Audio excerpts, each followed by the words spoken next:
అక్క అంబాసిడర్, నేను బెంజు. అది పోర్టబుల్. నేను ప్లాస్మా. అది లైఫ్ బాయ్.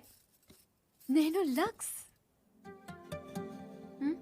అందుకే నా అన్న దానికి ప్రాబ్లం కాకూడదని ఇలా వచ్చాను. దేవుడు దయ వల్ల దానికి పెళ్ళైపోతే అక్కడో గంటకు తగ్గ బంటలో ఏ హృతిక్ రోషనో అభిషేక్ బచ్చనో దొరకపోలే. చూసావా, నువ్వు కూడా చూపు తిప్పుకోలేకపోతున్నావు. అయ్యో దేవుడా, ఎందుకయ్యా ఇంత అందం ఇచ్చావు నాకు?